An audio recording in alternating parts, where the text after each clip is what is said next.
The sun was bleeding crimson across the Wyoming sky when the lone rider appeared on the horizon, a dark silhouette against the dying light. Dust devils danced in her wake as she guided her black mare down the rutted trail leading into Dustmere, a town that squatted like a weathered toad beside Bitter Creek. Willa Ray Mercer kept her hat pulled low, though it did little to hide the cascade of raven-black hair that escaped down her back.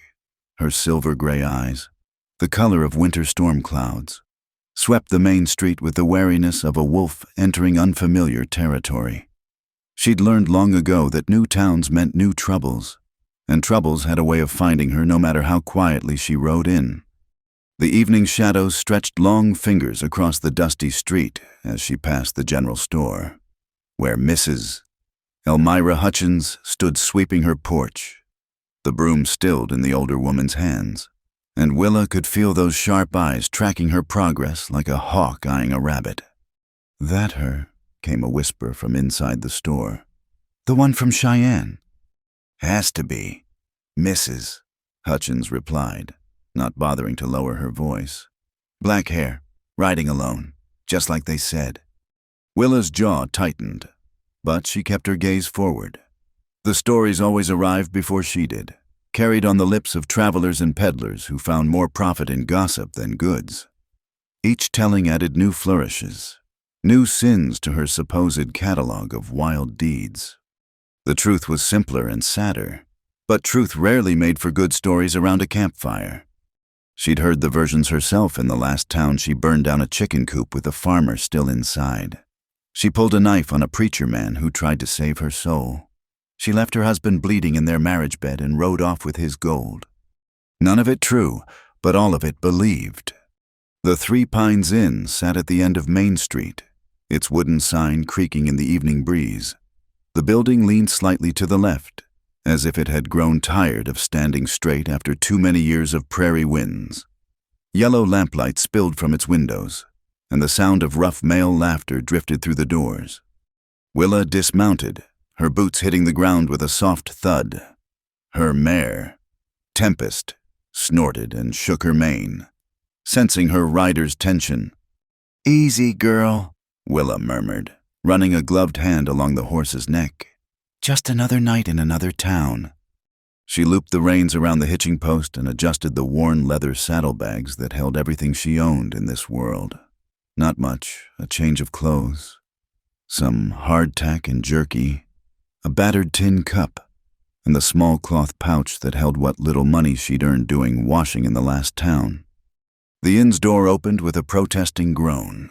The laughter died as quickly as a flame doused with water. 8 pairs of eyes turned toward her, and Willa met each gaze steadily, neither challenging nor retreating, just existing, which seemed to be challenge enough for most folks.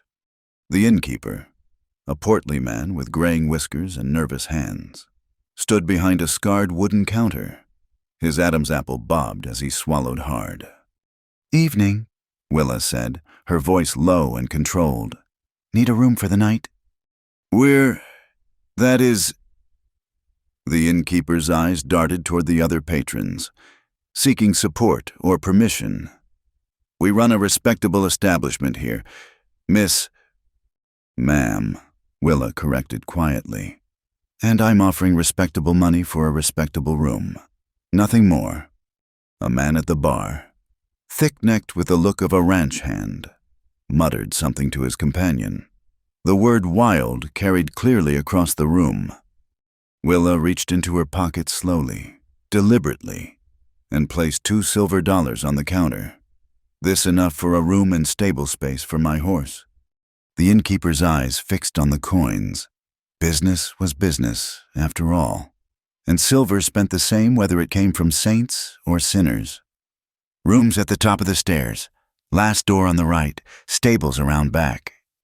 "Obliged." Willa pocketed the brass key he slid across the counter and turned to leave. "Best keep to your room," the ranch hand called after her. "Decent folks in this town don't take kindly to trouble." Willa paused at the door but didn't turn around. "Then decent folks have nothing to worry about from me." The stable was a welcome refuge from the weight of watching eyes. It smelled of hay and horses, honest sense that never judged or whispered. Willa found an empty stall near the back and began unsaddling Tempest, her movements practiced and efficient. That's when she noticed him. He stood in the shadows near the far stalls, tall enough that he had to duck beneath the low-hanging lantern. Unlike the men in the inn, he didn't stare at her with suspicion or crude interest. He simply observed, the way a man might watch a sunset, acknowledging its presence without needing to possess or define it. "Mare's favoring her left foreleg," he said, his voice deep and unhurried as molasses. Willa's hand moved instinctively to the knife at her belt, then relaxed. If he'd meant harm, he wouldn't have announced himself. She picked up a stone about 10 miles back. I cleaned it out. Might have bruised deep. Happens sometimes on these rocky trails. He stepped forward into the lamplight, and Willa got her first clear look at him. Broad shoulders filled out a simple cotton shirt, and his hands bore the calluses of honest work. Dark hair, in need of a cut, brushed the collar of his shirt.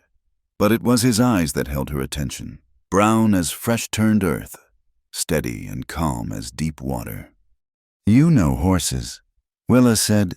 It wasn't a question. "Raise them. Got a spread just outside town." He moved closer, but slowly, the way one approached a spooked animal. "Name's Colt Devlin." Willa considered not giving her name. She'd learned it was easier to leave places where nobody knew what to call you. But something in his manner, the way he kept a respectful distance while still engaging, made her reconsider. Willa Mercer. If he recognized the name from whatever stories had preceded her, he gave no sign. Instead, he nodded toward Tempest. "If you want, I can take a look. No charge. Just hate to see a good horse suffer." "I can tend my own." "Never said you couldn't." He leaned against a post, making no move to intrude. "But sometimes a fresh pair of eyes sees what familiar ones miss." They stood in silence for a moment. The only sounds the shifting of horses and the distant hoot of an owl. Finally, Willa stepped aside, a gesture of permission. Colt moved with the easy confidence of a man who'd spent his life around horses. He ran his hands down Tempest's leg, gentle but thorough, and the mare, who usually pinned her ears at strangers, stood quietly under his touch.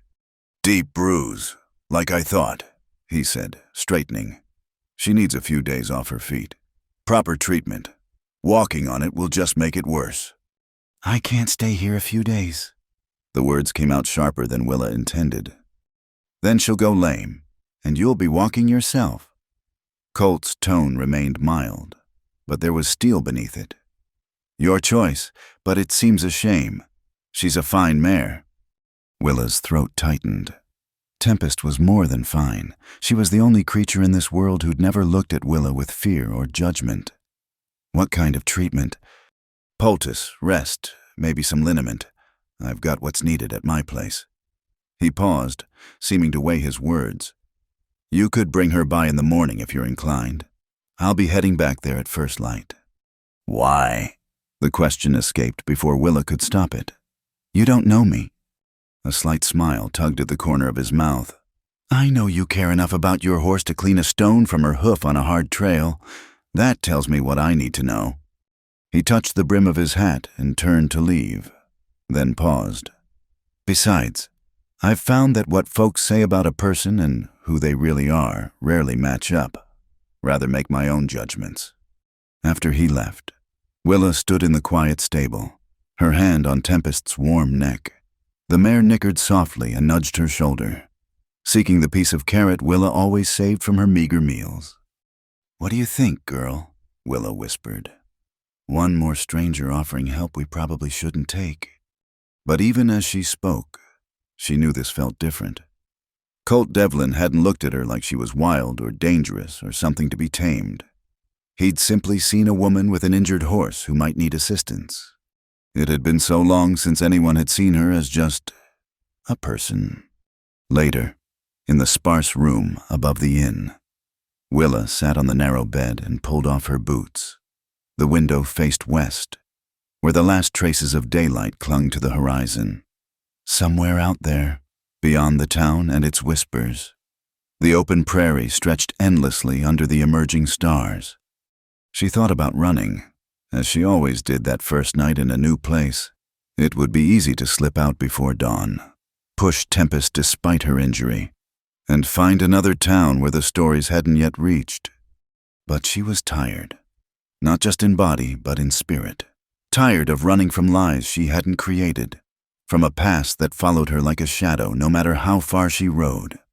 And there was Tempest to consider. The mare had carried her faithfully through 5 territories and countless miles. She deserved better than to be run into the ground because her rider was too proud or scared to accept help.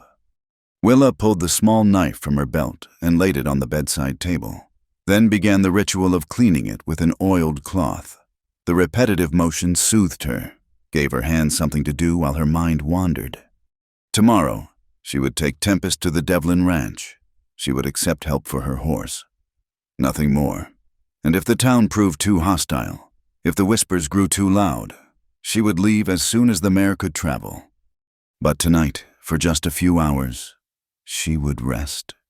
Outside, the town of Dustmere settled into sleep, unaware that the woman they'd already branded as wild was nothing more than a tired traveler seeking what everyone sought, a place to belong, a moment of peace, and perhaps, though she'd never admit it aloud, a single soul who might see past the stories to the truth beneath.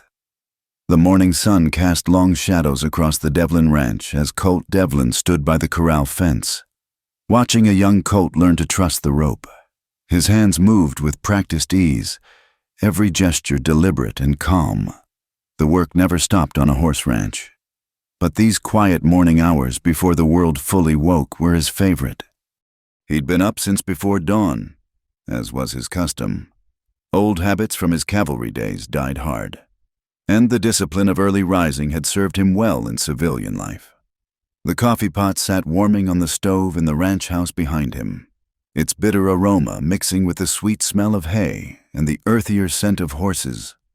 5 years had passed since he'd traded his uniform for rancher's clothes. 5 years since Antietam had shown him enough of death to last several lifetimes. The nightmares came less frequently now, though sometimes he still woke with the acrid taste of gunpowder in his mouth and the phantom screams of dying horses in his ears. The horses had saved him. In a way, they asked nothing of his past, required only patience and consistency, and rewarded both with loyalty. Unlike men, they never lied, never betrayed, never shot at you across a bloody field. "Easy there. Sundance," he murmured to the colt, who had started to dance sideways. "No one's going to hurt you here." The sound of approaching hoofbeats drew his attention. He turned to see the woman from last night leading her black mare up the trail. In daylight, he could see what the stable's dim lighting had hidden. The mare was a beauty, with clean lines that spoke of good breeding, but it was her rider who held his attention. Willa Mercer sat straight in her saddle despite what must have been an uncomfortable night at the Three Pines. Her face, unguarded for a moment before she noticed him watching, showed a weariness that went bone deep. Then their eyes met, and the mask slipped back into place, wary, distant, prepared for disappointment. He'd seen that look before, on soldiers who'd been in too many battles, on horses that had been handled rough. It was the look of someone who'd learned to expect the worst from people and was rarely disappointed. "Morning, Miss Mercer," he called, opening the gate. "Or is it Mrs.?" "Just Willa is fine." She dismounted carefully, and he noticed how she kept her weight balanced, ready to remount quickly if needed. "About yesterday, if the offer still stands." "It does." He approached Tempest slowly, letting the mare catch his scent. "Let's get her into the barn where I can take a proper look." The barn was newer than most of the ranch buildings, built with his own hands after purchasing the land 3 years ago. It smelled of fresh sawdust and seasoned wood, with 6 roomy stalls and a clean, organized tack room. Tools hung in neat rows on the walls, each in its designated place. "You built this," Willa's voice held a note of surprise. "Every board and nail." Colt led Tempest to an empty stall filled with fresh straw. Found it calming after the war. Working with my hands, creating instead of destroying. She studied him with those storm-gray eyes. Cavalry. 3rd Pennsylvania. You. My husband was infantry. Indiana 27th. Her voice went flat on the word husband, and Colt noticed she used the past tense. He didn't push. Everyone had ghosts from those years, and forcing them into the light before they were ready did more harm than good. Instead, he focused on the mare, running his hands along her left foreleg with practiced skill. Definitely bruised, but not as bad as it could be. He straightened, brushing straw from his knees. 3 days of rest with proper treatment should see her right. I'll mix up a poultice. I can't pay much, Willa said quietly. Didn't ask for payment. He moved to the tack room, returning with various jars and cloths. Though if you're handy with a curry comb, I've got a dozen horses that could use a good grooming. That's fair. She seemed surprised by the offer, as if fairness was a foreign concept. More than fair. As he worked on preparing the poultice, Colt found himself stealing glances at her. She stood by Tempest's head, murmuring soft words he couldn't quite catch, her hand stroking the mare's neck in a soothing rhythm. With her guard down, focused on her horse. She looked younger. The hard lines around her mouth softened, and something almost like peace crossed her features. You're good with her, he observed. She's all I've got. The words came out raw, honest, before she could call them back. Color touched her cheeks, and the mask started to return. Nothing wrong with that. Sometimes the loyalty of a good horse is worth more than a dozen fair-weather friends. He began applying the poultice with gentle efficiency. Where'd you find her? She found me. More like previous owner wasn't kind. I was working at a stable in Missouri, and when he brought her in to be broken proper, I couldn't stand it. Offered him every cent I had saved. And he took it. A bitter smile touched her lips. After I suggested his wife might like to know about his Tuesday appointments at Miss Violet's establishment, Colt chuckled, a deep rumble in his chest. Resourceful. Desperate. She watched him work, noting the careful way he handled the mare's injured leg. Most men would judge me for that. Blackmail isn't exactly Christian behavior. Most men haven't seen what I've seen. Sometimes survival requires bending the rules that comfortable people made. He secured the poultice with practiced wraps. There, she'll need fresh treatment morning and evening. You're welcome to stay in the old foreman's cabin while she heals. It's clean, private, and has its own well. Willa's eyes narrowed with suspicion. And what's the cost of that generosity? No cost, no expectations. He met her gaze directly. I've got 6 hired hands who work the ranch, all married men who live in town. They'll be here during the day, so you won't be alone with me if that's a concern. The cabin's a 1/4 mile from the main house. You can come and go as you please. Why? The question seemed pulled from her against her will. You don't know anything about me except what people are saying, and none of that's favorable. Colt wiped his hands on a rag, taking his time to answer. When I first got back from the war, I was drinking heavy, fighting in saloons, making trouble, trying to forget things that wouldn't be forgotten. People talked about me too, said I was dangerous, unstable, a threat to decent folks. He hung the rag on a nail and turned to face her fully. Old Samuel Whitlock, who owned this land before me, he looked past all that, gave me work when no one else would, taught me about horses, helped me find my way back to being a man instead of a ghost. He died 2 years back, left me enough to buy this place from his widow. So this is, paying forward a kindness. Maybe I just recognized something in your eyes I used to see in my own mirror. He gestured toward the barn door. Come on, I'll show you the cabin. They walked in companionable silence across the ranch grounds. The morning sun climbed higher, warming the air and bringing out the scent of sage from the surrounding hills. A red-tailed hawk circled overhead, its cry piercing the quiet. The foreman's cabin sat in a grove of cottonwood trees, their leaves rustling in the breeze. It was small but sturdy, with a covered porch and glass windows that caught the morning light. A stone chimney promised warmth on cold nights, and a small garden plot beside it showed signs of recent tending. "I had the hands clean it up last month," Colt said, producing a key from his pocket.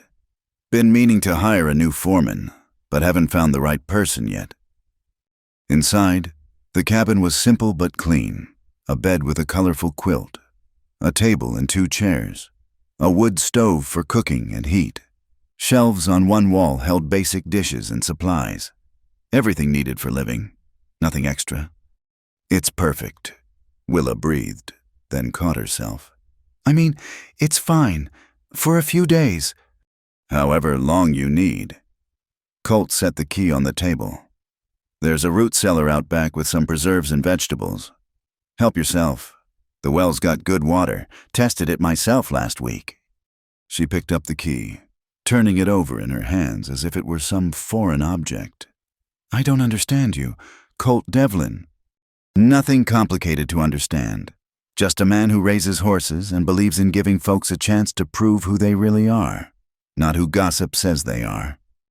And if the gossip's true, if I am dangerous—" He studied her for a long moment, taking in the defensive posture, the way her hand never strayed far from the knife at her belt, the shadows under her eyes that spoke of too many nights sleeping light. "We're all dangerous when pushed to it," he said finally. "Question is whether we choose to be, or whether the world makes us that way. I'm betting you're the second kind."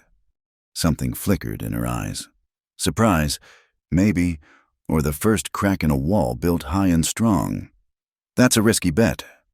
I've made worse." He touched the brim of his hat. "I'll be at the main house if you need anything. Dinner's at sunset. You're welcome to join, but there's no obligation. Sometimes a person needs solitude more than company." He turned to leave, then paused at the door. "Oh, and Willa, that knife you keep touching. You won't need it here, but keep it close if it makes you feel safer. Lord knows we all need something to hold on to when the world feels unsteady." After he left, Willa stood in the quiet cabin, key clutched in her hand, through the window. She watched him walk back toward the barn, his stride easy and confident. He stopped to check on one of the horses in the corral, running his hand along its neck the same gentle way he'd tended Tempest. She'd met men who were kind when they wanted something, men who offered help with strings attached, who smiled while calculating what they might gain. But Colt Devlin seemed to offer kindness the way the sun offered light, naturally, without expectation of return. It frightened her more than any threat could have. Because threats she understood. Violence she could meet with violence. But genuine kindness, that was a language she'd forgotten how to speak, a currency she didn't know how to repay. She set the key on the table and went back outside, needing air, needing movement. The ranch stretched out before her, peaceful in the morning light. Horses grazed in the pastures, their tails swishing away flies. In the distance, she could see riders moving cattle, their voices carrying faintly on the wind. A normal place, a quiet life. Everything she'd once dreamed of before those dreams got trampled under the weight of reality. "Don't get comfortable," she whispered to herself. 3 days, then we ride on." But even as she said it, she felt the treacherous pull of possibility. What if she could stay? What if this place, this man with his quiet eyes and gentle hands, could be different? She shook her head sharply, banishing the thought. Hope was a luxury she couldn't afford. Not anymore.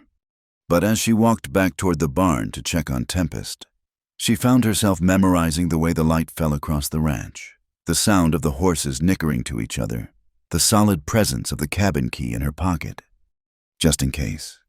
Just for 3 days. The Three Pines Inn was busier than usual for a Tuesday evening. Willa sat alone at a corner table, her back to the wall and her eyes on the door-old habits that kept a person alive in uncertain times. She'd come into town to purchase supplies, planning to slip in and out without notice. but the general store had been closed for inventory.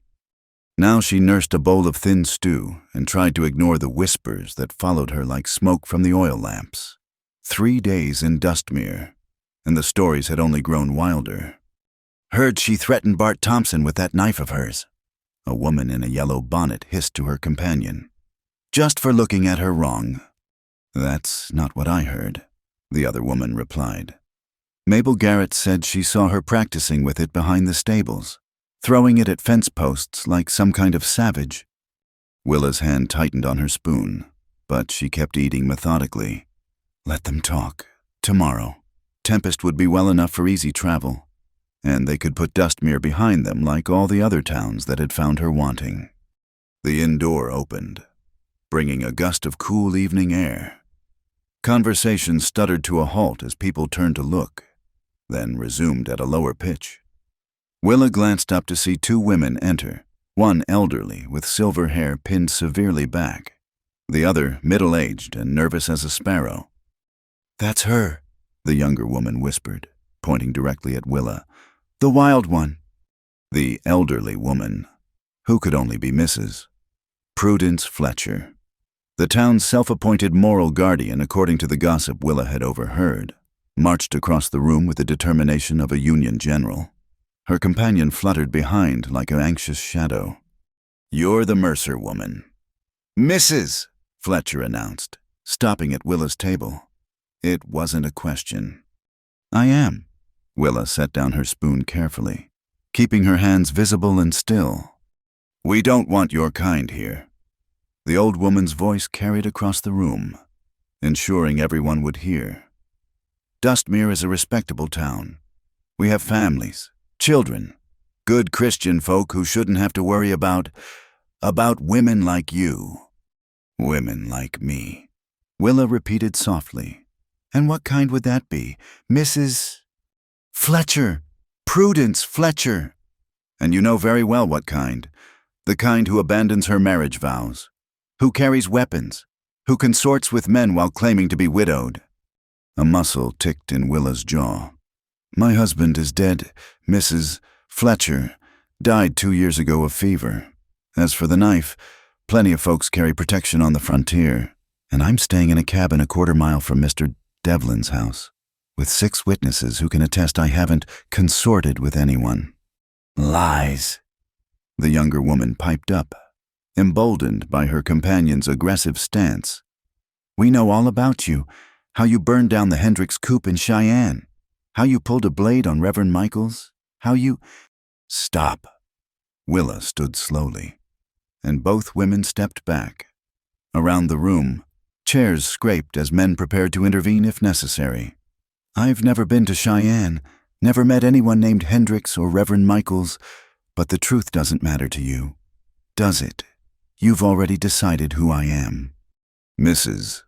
Fletcher's face flushed red. "The decent women of this town have every right to protect." The door opened again, cutting off her tirade. Colt Devlin filled the doorframe, his presence immediately shifting the room's atmosphere. His eyes swept the scene, taking in Willa standing tense and ready, the 2 women confronting her, the watching crowd. "Evening, folks," he said mildly, removing his hat. "Mrs. Fletcher, Mrs. Carpenter. Bit late for you ladies to be out, isn't it? We're conducting important business." Mrs. Fletcher sniffed. "Regarding your guest." "My tenant? You mean the woman who's been working dawn to dusk helping with my horses while her own heals up?" He moved to stand beside Willa, not quite touching but close enough that his intention was clear. "The woman who hasn't caused a lick of trouble except in the minds of folks with too much time and too little Christian charity?" "How dare you?" "How dare I what speak truth?" His voice remained calm, but there was steel underneath. "I've lived here 3 years. Mrs. Fletcher contributed to the church building fund, helped bring in harvests, never missed a town meeting. My word ought to count for something." "Your word's been clouded by a pretty face," someone called from the bar. Colt's eyes hardened. "Jake Morrison. Is that you? Didn't I pull your wagon out of the mud last spring when everyone else passed you by? And Tom, didn't I lend you my best stallion for breeding when yours took sick? Funny how quick folks forget kindness when there's gossip to spread. An uncomfortable silence fell. Several men found sudden interest in their drinks or the floor. She doesn't belong here. Mrs. Fletcher insisted, but her voice had lost some of its certainty. Neither did I, once. Colt replied. Came here broken from the war, drinking too much, fighting shadows. But Samuel Whitlock and a few others gave me a chance. Shame that spirit of grace seems to have died with him. Willa touched his arm lightly. It's all right. I'll leave town tomorrow. The hell you will. The profanity made Mrs. Fletcher gasp. Pardon my language, ladies, but I won't see someone run off by lies and meanness. Miss Mercer's done nothing wrong except exist while female and alone. Last I checked, neither was a crime. We know what we know. Mrs. Carpenter ventured timidly. You know what you've heard third hand from people who heard it fourth hand from someone who might have known someone who thought they saw something. Colt's voice cut through their protests. That's not knowledge. That's poison dressed up as concern. He turned to address the room at large. This woman helped birth a foal yesterday when my ranch hand was too scared to get close to the mare. Worked beside my men without complaint, shared her food with them. Never asked for special treatment. That's what I know because I've seen it with my own eyes. Pretty words, Mrs. Fletcher said coldly. But they won't change what she is. No, Willa said quietly, and everyone turned to look at her. They won't, because you've already decided what I am, and nothing, not truth, not actions, not witnesses, will change that. I've seen it before in other towns. The story becomes more real than the person, until even breathing becomes an offense. She pulled a few coins from her pocket and placed them on the table. For the meal, she told the innkeeper. Then she looked at Mrs. Fletcher directly. You want me gone, fine, but not because you're right about me, because I'm tired of fighting ghosts that exist only in your minds. Willa, Colt started, but she shook her head. Thank you for speaking up, but some battles aren't worth fighting. She moved toward the door, her back straight despite the weight of all those watching eyes. The night air was cool on her burning cheeks. She'd made it halfway down the street when she heard boots on the boardwalk behind her. Slow down, Colt called. These long legs can only move so fast. She didn't slow, but she didn't speed up either, and soon he fell into step beside her. They walked in silence until they reached the edge of town, where the buildings gave way to open land and the stars took over from lamplight. I'm sorry, he said finally. They had no right. They had every right. She stopped walking, wrapping her arms around herself against the chill. It's their town, their peace of mind. I'm the intruder. You're a person deserving of basic decency. A bitter laugh escaped her. According to who you won voice against dozens. Sometimes one voice is all it takes to start changing minds. You can't fight this battle for me. Colt, it's not your reputation being destroyed. My reputation survived worse, and I'm not fighting for you. I'm fighting for the town I want Dustmere to be, the place Samuel Whitlock believed it could become. He paused, studying her in the moonlight. But you're right. I can't make you stay if you want to go. They stood there in the darkness, the town behind them glowing with false warmth, the open prairie ahead promising freedom and loneliness in equal measure. Somewhere an owl hooted, and the wind carried the scent of coming rain. That foal, Willa said suddenly. The one I helped birth. What did you name her? Haven't yet. Thought maybe you'd like to, since you helped bring her into the world. Hope, she said without hesitation. Name her Hope. Particular reason. Because she'll need it. World's not kind to the young and vulnerable. She started walking again, back toward the ranch. I'll stay until Tempest is fully healed. Give the town that long to either accept me or run me off properly.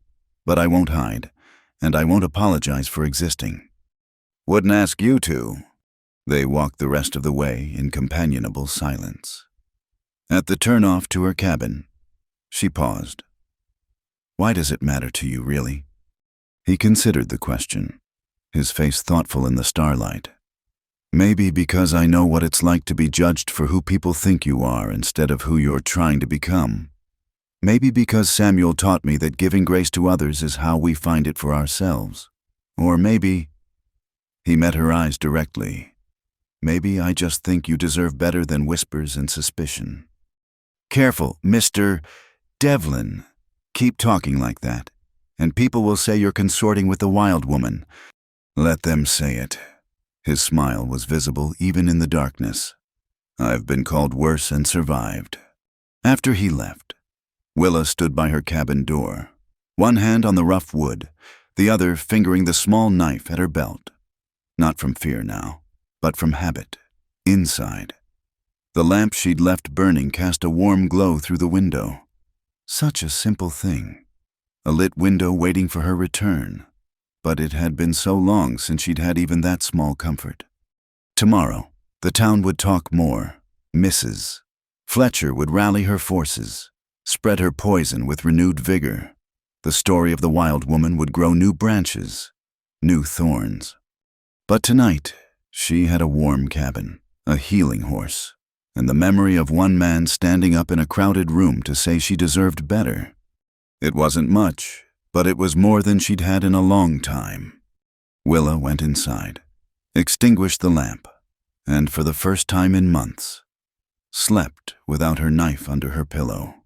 Through her window, she could see the distant lights of the main house, where Colt Devlin was probably sitting by his own fire, fighting his own ghosts. 2 damaged souls on the edge of a town that didn't want them. Perhaps that was enough common ground to build something on. Perhaps not. But for tonight, at least, she wasn't alone. The morning mist hung low over the pastures as Willa led Tempest slowly from the barn. 3 days of treatment had worked wonders. The mare's limp was barely noticeable now. Though Colt had insisted on 1 more day of rest to be certain, the poultice had done its job. But it was the careful, patient handling that had made the real difference. Easy does it, girl, Willa murmured, watching how the mare placed her feet. We'll have you running again soon enough. She's looking good. Colt's voice came from behind her. He emerged from the barn carrying a bucket of grain, his shirt already damp with sweat from the morning's work. Another day or 2 and she'll be sound as ever. Thanks to you. Willa ran her hand along Tempest's neck, avoiding his eyes. I owe you more than I can repay. You've more than earned your keep. Never seen anyone work harder with the horses. He set down the bucket and leaned against the fence rail. That young stallion you've been working with, Eclipse, he's finally letting people approach without trying to kick the stall apart. He's not mean, just scared. Someone taught him that humans meant pain. She led Tempest to the small paddock where the mare could graze while still resting. Trust takes time to rebuild once it's broken. That it does. Something in his tone made her look at him, and she found him watching her with those steady brown eyes. Speaking of trust, I was wondering if you'd help me with something today. Willa latched the paddock gate carefully. What kind of something? Got a mare coming in this afternoon. Bought her from a ranch up north, but the seller warned me she's difficult. Hasn't let anyone near her in months. Thought maybe you'd have a look. See what you think. Why me? Because you see horses differently than most. You don't try to dominate them or break their spirit. You just... He gestured vaguely. You understand them. She felt heat rise to her cheeks and turned away to hide it. When's she arriving? Around noon. Will you stay? The question hung between them, weighted with more meaning than just the afternoon's work. Willa knew she should say no, should pack up and leave before the town's hostility grew worse, before she got too comfortable in this strange oasis of kindness. I'll stay, she heard herself say. For the mare. For the mare, he agreed, though something in his smile suggested he heard what she wasn't saying too. The morning passed quietly. Willa worked with the horses while Colt tended to ranch business. but she was aware of him even when he wasn't visible. The sound of his voice directing the ranch hands. His laugh at something one of them said. The easy way he moved through his domain. It was dangerous. This awareness. She'd learned to armor herself against cruelty, but kindness slipped through her defenses like water through cupped hands. Just before noon, she was filling water troughs when she noticed him standing by Tempest's paddock, talking softly to the mare. Tempest, who usually pinned her ears at strangers, was leaning into his touch like an old friend. "Traitor!" Willa called out, but there was no heat in it. Colt grinned. "Can't help it if I'm naturally charming. Horses know quality when they see it." "Is that so?" She walked over, trying not to smile at his playful arrogance. "And here I thought it was the apple pieces in your pocket they appreciated." "You wound me. Miss Mercer, are you suggesting my company isn't reward enough?" The teasing in his voice was infectious. "I'm suggesting horses are practical creatures who know when they're being bribed." "Bribed is such an ugly word. I prefer positively motivated." He produced an apple piece and offered it to her. "Try it. See if you don't feel positively motivated toward my charming company." She laughed. Actually laughed. Before she could stop herself, the sound surprised them both, and for a moment they just looked at each other, the playful atmosphere shifting to something deeper. The moment was broken by the sound of wagon wheels and the calls of men. The mare had arrived. She was a sorry sight, a bay with a tangled mane and suspicious eyes, her ribs showing too prominently under her dull coat. 2 men were trying to lead her from the wagon, but she planted her feet and refused to move, ears flat against her skull. "That's Jake Morrison and his son," Colt told her quietly. "Jake's the one who made that comment in the inn last night. Probably volunteered to deliver her, hoping to see some entertainment when she gives me trouble." "Want me to stay back?" Willa asked, understanding immediately. The last thing they needed was to give the gossips more ammunition. "No." His jaw set stubbornly. "I asked for your help, and I'm not changing that because of wagging tongues." They approached together. Jake's eyes narrowed when he saw Willa, and he elbowed his son, a pimply youth of maybe 17 who stared at her with open curiosity. "Afternoon, Devlin," Jake said, ignoring Willa entirely. "Here's your problem, horse. Good luck with her. Seller said she near killed a man last month." "I'll take it from here," Colt said evenly. "Thanks for bringing her." "You sure about that? She's meaner than a rattler with a toothache. Maybe you should send your lady friend inside where it's safe." The way he said lady friend made it clear what he really meant. "Miss Mercer knows horses better than most men I've met," Colt replied. "I'd trust her judgment over yours any day." Jake's face reddened. "Your funeral. Don't come crying to town when she gets someone hurt." Willa had stopped listening. Her attention was entirely on the mare, reading the signs everyone else missed. This wasn't meanness. This was terror masquerading as aggression. She could see it in the white ring around the mare's eyes, the way she trembled beneath the sweat, the defensive bunch of her muscles. "Leave the lead rope," she said quietly. "Just drop it and step back. All of you." "You crazy woman!" Jake's son burst out. "She'll run off or kick someone's head in." "She'll do neither." Willa kept her voice calm, soothing, though she was addressing the horse more than the men. "She's scared, not mean. Big difference. Now back away. Slowly." Colt was the first to comply, his trust in her evident. Jake and his son followed reluctantly, clearly hoping to witness disaster. Willa stood perfectly still, not looking directly at the mare but keeping her in peripheral vision. She began to hum, a low, wordless tune her grandmother had taught her years ago. The mare's ears flicked forward slightly, curiosity warring with fear. Time stretched. The sun beat down on them, and Willa felt sweat trickle between her shoulder blades, but she didn't move. The mare shifted weight from foot to foot, testing, waiting for the trap she was sure would come. Then, so slowly it was barely visible, the horse's head lowered a fraction. Her breathing, which had been quick and shallow, began to deepen. Willa took one step forward, then stopped. The mare tensed but didn't retreat. Another step, another pause. It was like a dance.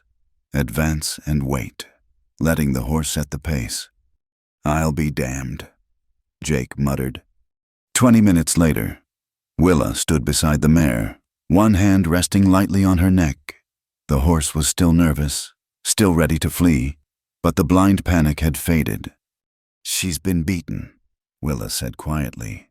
"Repeatedly, around the head especially. See how she flinches when anything moves near her face. Someone tried to break her with force and only succeeded in breaking her trust." "Can she be helped?" Colt asked. "Any creature can heal with patience and kindness. But it takes time, more time than most people are willing to give. Time we have." He turned to Jake and his son. "Thanks again for the delivery. I'm sure you have business to get back to." It was a clear dismissal. Jake looked like he wanted to argue, but his son tugged his sleeve. "Come on, Pa. We told Ma we'd be back for lunch." After they left, Colt helped Willa lead the mare to a quiet stall away from the other horses. The mare went willingly enough, though she startled at every new sound and sight. "What will you call her?" Willa asked as they watched the horse investigate her new surroundings. "Haven't decided. Seems like you should have the honors, though, since you're the one she trusts." Willa studied the mare, the graceful lines hidden beneath neglect, the intelligence still visible despite the fear. "Grace," she said finally, "because that's what she needs most. What we all need, really, a little grace." "Grace it is." Colt moved closer, not quite touching her but close enough that she could feel his warmth. "You were amazing with her. I've never seen anything like it." "It's not magic, just patience and understanding. That's what's amazing about it. Most people don't have either, especially for creatures that are difficult or damaged." He paused. "Whether horse or human." She knew he wasn't talking about horses anymore. The air between them seemed to thicken, charged with unspoken words. "Why are you doing this?" she asked softly. "Really? Not the story about Samuel Whitlock or paying forward kindness. Why are you risking your reputation for someone you barely know?" He was quiet for so long she thought he wouldn't answer. When he finally spoke, his voice was thoughtful. "Maybe because when I look at you, I don't see the wild woman everyone talks about.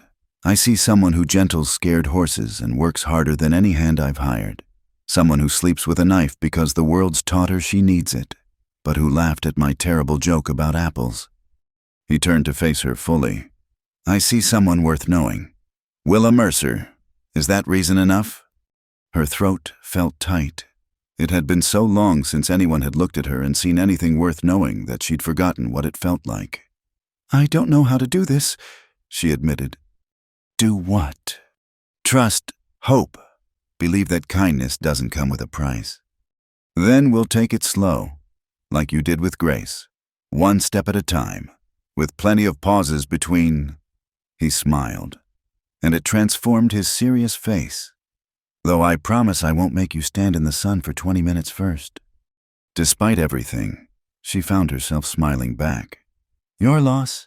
The standing and humming is the best part." "I'll keep that in mind for next time." Next time. The words implied a future, a continuation beyond these few days. It should have frightened her. Instead, standing in the barn with hay dust dancing in the afternoon light and a damaged horse learning to trust again, Willa felt something she hadn't experienced in years. Possibility. "I should go," she said, not moving. "Should you?" "People will talk more if they hear I spent the afternoon here." "Let them talk. They'll do it anyway." He reached out slowly, giving her time to pull away, and tucked a strand of hair behind her ear. "Stay for dinner. I'm making stew, and I promise it's better than what they serve at the inn." "Just dinner." "Just dinner, and maybe some of that humming, if you're willing to share the tune." She should say no, should walk away before this became something she couldn't leave behind. But Grace nickered softly from her stall, and Colt's eyes held only warmth and patience, and the world beyond the ranch seemed very far away. "All right," she said, "but I'm warning you, I'm a terrible dinner guest. I eat too much and talk too little." "Perfect. I cook too much and talk too much. We'll balance each other out." As they walked toward the main house together, Willa caught herself thinking that maybe, just maybe, balance was exactly what she'd been looking for all along. The storm arrived without warning, as prairie storms often did. One moment the evening sky was clear, stars beginning to show, and the next, black clouds rolled in like an invading army. The temperature dropped 20 degrees in as many minutes, and the wind picked up, sending dust devils dancing across the ranch yard. Willa had been in the barn checking on Grace one last time before heading back to her cabin when the first fat raindrops began to fall. Within seconds, the drops became a deluge, and thunder cracked overhead like artillery fire. "Better wait it out," Colt called from the barn door, raising his voice over the rain drumming on the roof. "This kind of storm can turn ugly fast." As if to prove his point, lightning split the sky, illuminating everything in harsh white light before plunging them back into darkness. The thunder that followed was immediate and deafening. "I've ridden through worse," Willa said, but even she didn't believe it. This was the kind of storm that turned streams into rivers and made roads impassable. "No doubt, but there's no sense risking it when you're welcome here." He lit a lantern, casting a warm glow that pushed back the storm's darkness. "Besides, the horses get nervous in weather like this. Could use an extra pair of hands if any of them panic." It was a reasonable excuse, one that let her stay without admitting she wanted to. The truth was, the thought of crossing that quarter-mile to her cabin through this tempest, only to spend the night alone listening to the storm rage, held no appeal. They made the rounds together, checking each stall. Most of the horses were restless but managing, though the younger ones showed the whites of their eyes with each thunder crack. Grace was trembling in her stall, pressed against the back wall. "Poor girl," Willa murmured, slipping inside. "It's just noise, sweetie, just noise and light." She began the humming again, the same tune from earlier, and gradually, Grace's trembling eased. Colt watched from the stall door, the lantern light catching the planes of his face. "What is that song?" he asked when she paused. "Something my grandmother used to sing. She said it was older than memory, brought over from the old country." Willa stroked Grace's neck rhythmically. "She sang it during storms, said it kept the thunder from getting inside your bones." "Did it work?" "I'm here, aren't I?" She smiled slightly, though that might have more to do with her arms around me than the song itself. "Tell me about her," Colt said, settling onto a hay bale. "Your grandmother." Willa was quiet for a moment, her hands never stopping their gentle movement on the horse. "She raised me after my parents died. Cholera, when I was 7. Gram was already old then, but tough as leather. She had a little farm in Ohio, couple cows, some chickens, a vegetable garden. We got by." "What happened to the farm?" "She died when I was 16. Peaceful, in her sleep. I tried to keep it going, but a young woman alone," she shrugged. "The bank took it. That's when I started working in stables. Found I had a way with horses." "Is that where you met your husband?" The question was gentle, but Willa still tensed. "Later, I was working at a livery in Indianapolis when Thomas came through. He was handsome, charming, said all the right things, promised me a good life, a home, children." Her voice turned bitter. "I was young enough to believe him." Colt didn't push, just waited. The storm raged outside, but inside the barn felt safe, contained, like they were in a world apart from everything else. "The charm wore off quick once we were married," Willa continued. "He drank, gambled, couldn't hold a job. When the war came, I thought maybe it would make a man of him. Instead, it just gave him new excuses for his failures. Everything was someone else's fault. The Yankees, the government, me. Did he hurt you? The question was quiet, but there was steel underneath. Not at first. Just words. You know, but words can cut deep enough. Then one night he came home drunk. Lost money we didn't have in a card game. I'd sold my grandmother's locket to buy food, and when I told him, she paused, her hand stilling on Grace's neck. He hit me, knocked me clear across the room. Colt's hands clenched into fists, but he didn't interrupt. I should have left then, but I didn't know where to go. Told myself it would get better. He was just having a hard time. Classic fool's thinking. She laughed bitterly. It got worse, of course. Always does. The night I finally left, he came at me with a belt. I grabbed the fireplace poker, swung it hard as I could, caught him in the ribs, knocked him down. Good, Colt said fiercely. I didn't wait to see if he got up. Just grabbed Tempest. She was his horse. But I figured she was payment for what he'd done, and rode out. Been riding ever since.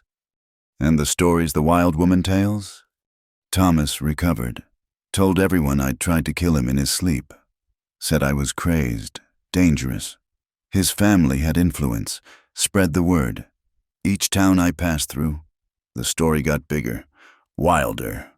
By the time I reached Wyoming, I'd apparently burned down half of Indiana and threatened every preacher west of the Mississippi. The thunder crashed again, and Grace pressed against Willa's side. She resumed her humming, lower this time, almost under her breath. I'm sorry, Colt said after a moment. No one should have to carry that burden. Everyone carries something, Willa replied. What's yours? He was quiet for so long she thought he wouldn't answer. When he spoke, his voice was distant, like he was seeing something far away. Antietam, September 17th, 1862. Bloodiest single day in American history, they say. I was cavalry, supposed to be the Glory Boys, riding to victory. He laughed, but there was no humor in it. Instead, we charged into artillery fire, watched my best friend's head disappear in a cloud of red mist, held my captain's intestines in while he screamed for his mother. Willa moved out of Grace's stall, closed the door carefully, and sat on the hay bale beside him. Not touching, but close enough that he could feel her presence. The worst part was the horses, he continued. They scream too, you know, when they're hurt bad enough. Sounds almost human. We had to shoot so many that day. Ones with their legs blown off or their guts hanging out. Good horses who'd carried us faithfully, reduced to suffering meat. Is that why you raise them now, some kind of penance? Maybe. Or maybe I just needed to remember that they could be something other than casualties. That I could be something other than a dealer of death. He looked at her then, his eyes dark with old pain. I drank for 2 years after the war, started fights. Hoping someone would finish what the Confederates started? Samuel Whitlock saved my life, but it was the horses that saved my soul. The storm was beginning to ease, the thunder growing more distant, the rain settling into a steady patter, but neither of them moved to leave. We're a pair, aren't we? Willa said softly.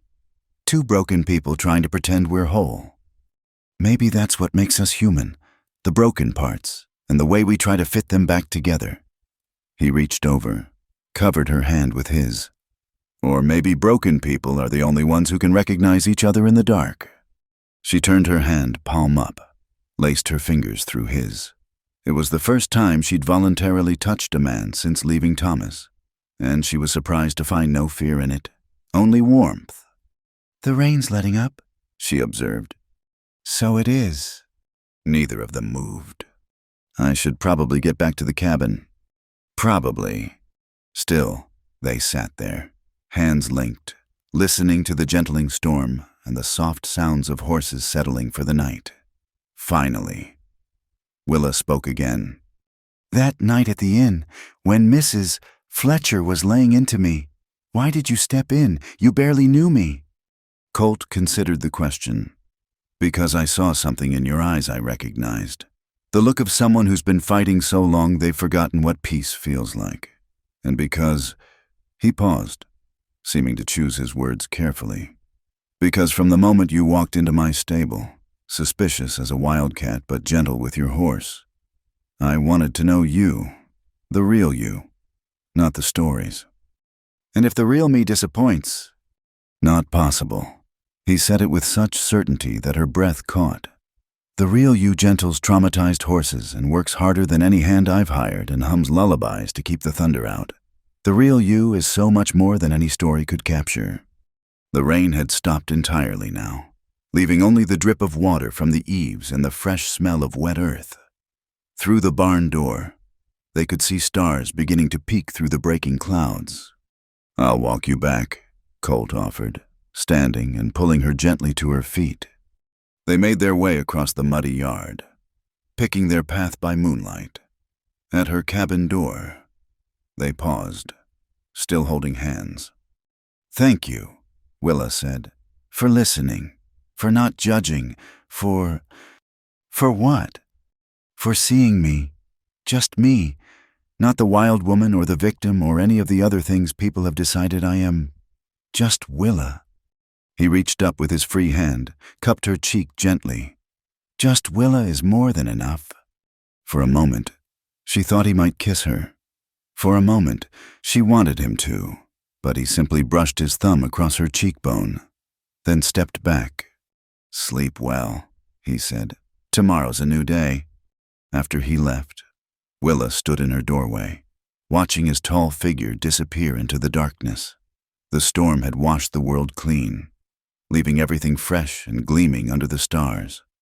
Inside, she prepared for bed, but her mind kept returning to the barn, to shared stories and linked hands, and the feeling of being truly seen for the first time in years. Outside her window, she could see the lamp still burning in the main house, and she wondered if Colt was sitting up too, thinking about broken people and second chances. The knife stayed on the table that night, forgotten. And for the first time since leaving Thomas, Willa fell asleep without checking the locks twice. The storm had passed, leaving something new in its wake, something that felt dangerously like hope. The fire crackled in the hearth, casting dancing shadows across the cabin walls. Outside, another storm had rolled in, not as violent as the previous nights, but steady and cold, the kind that settled in for hours. Willa had tried to sleep, but the events of recent days kept spinning through her mind like a wheel that wouldn't stop turning. Finally, she gave up and sat by the window, watching rain streak down the glass. That's when she saw the light moving through the darkness. A lantern, coming from the direction of the main house. A knock came, gentle but insistent. She opened the door to find Colt standing there, rain dripping from his hat. Concern etched across his face. "Saw your light on," he said. "Wanted to make sure you were all right." "Can't sleep," she admitted, stepping aside to let him in. "Storm's got me restless." He set the lantern on the table and shook rain from his coat. "I know the feeling. These prairie storms have a way of stirring up more than just dust." They stood there awkwardly for a moment, the cabin suddenly feeling smaller with him in it. Then Willa gestured to the stove. "Coffee I made a pot, though it's probably too strong by now." Strong coffee never hurt anyone. He accepted the cup she offered, wrapping his hands around it for warmth. "Truth is, I couldn't sleep either. Keep thinking about what you told me last night, about your husband, the stories that followed you." Willa stiffened slightly. "Having second thoughts about harboring a dangerous woman?" "No." His answer was immediate, firm. "Angry that you had to carry that weight alone for so long, that people would rather believe lies than look for truth." She moved to stand by the fire, needing its warmth. "People believe what's easier.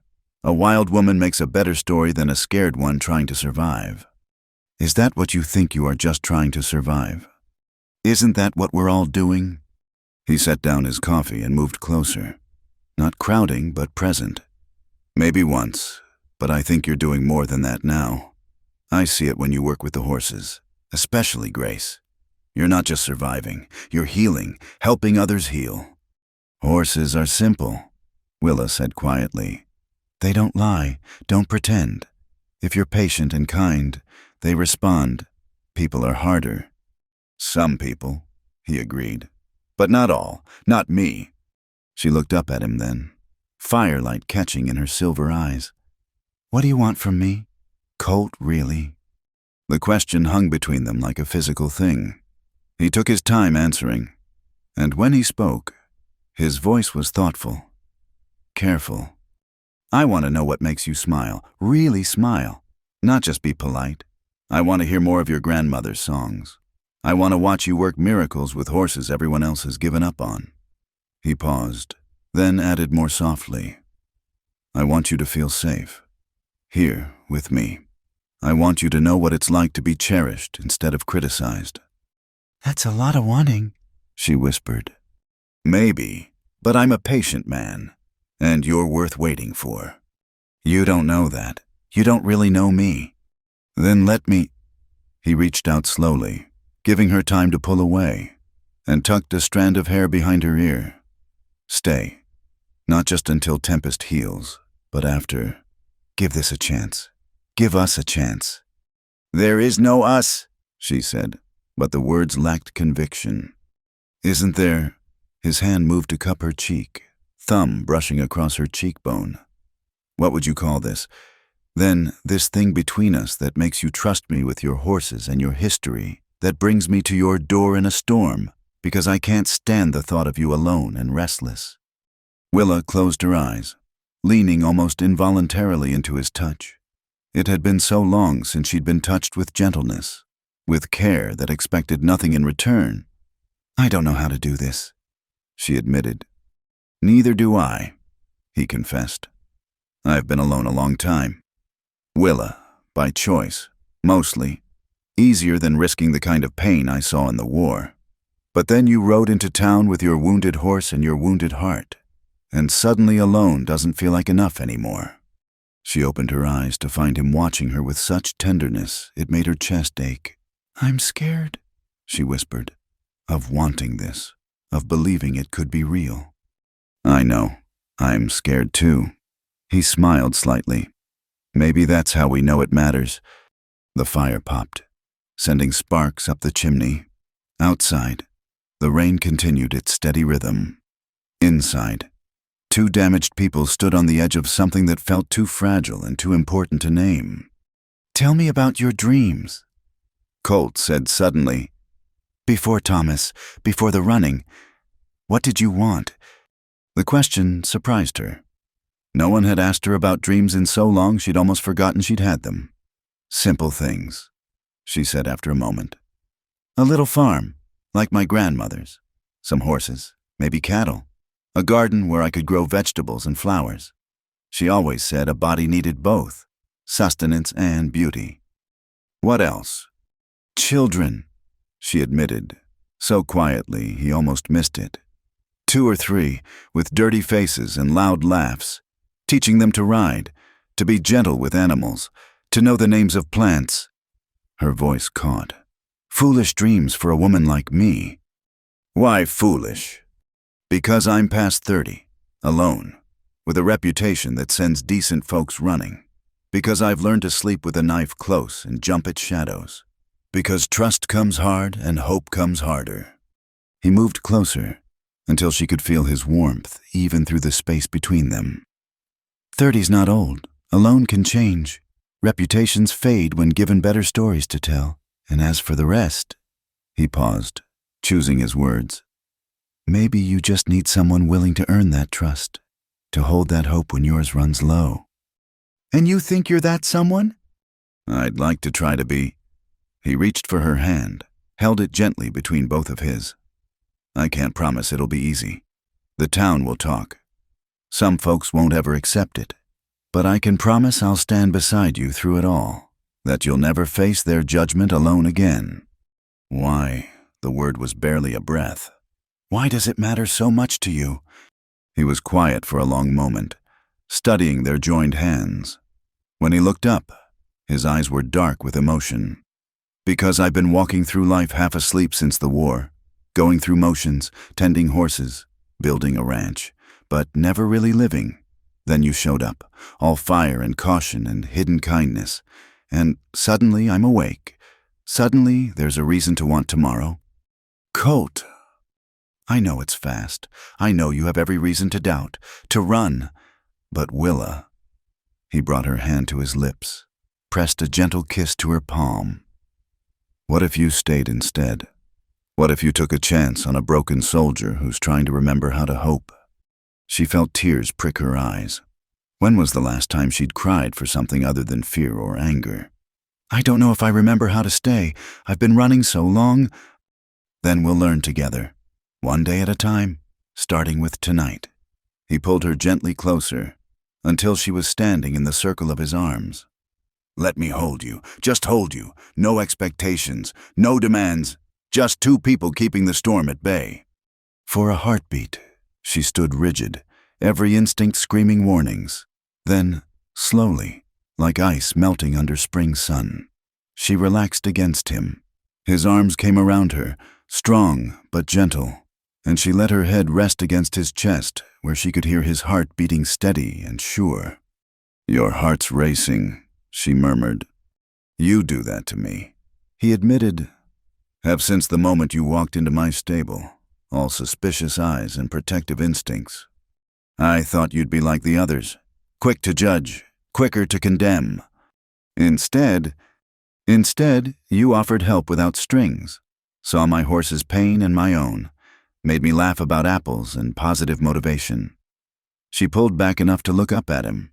You confuse me, Colt Devlin. Good confused or bad confused.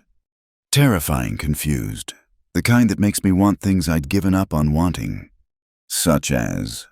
She took a deep breath, gathering courage. Mornings that don't start with checking for threats.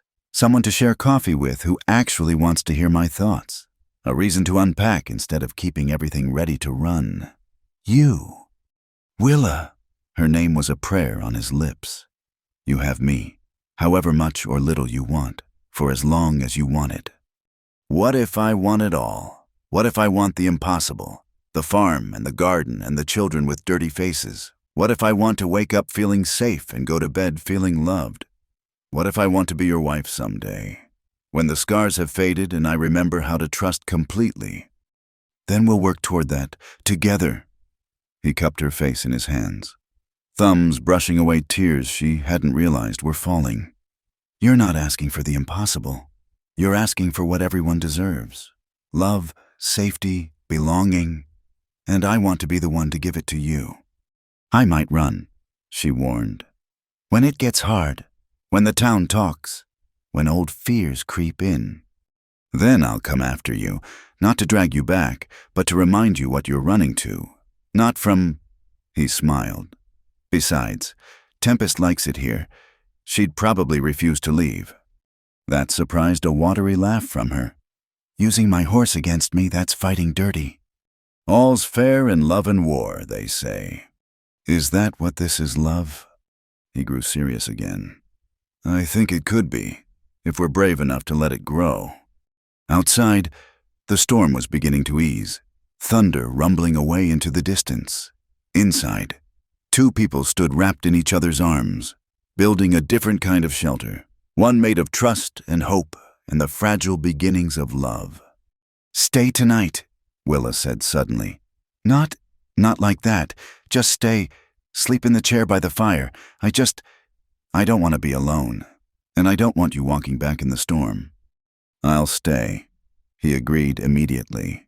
Tonight and any night you need me. They settled into a comfortable quiet, her in the bed, him in the chair as promised. But their hands found each other across the space, fingers interlinked, holding on. Colt, she said into the darkness. I want to try, to stay, to trust, to see what this could become. That's all I ask. Just try. As sleep finally claimed her, Willa thought about roots, how they grew slow and deep, how they held firm against storms. Maybe it was time to stop being tumbleweed, blown by every wind. Maybe it was time to plant herself somewhere and see what bloomed. Beside her, Colt's breathing deepened into sleep, but his hand never loosened its gentle grip on hers. And for the first time in years, Willa's dreams were of gardens and laughter and a future that looked like home.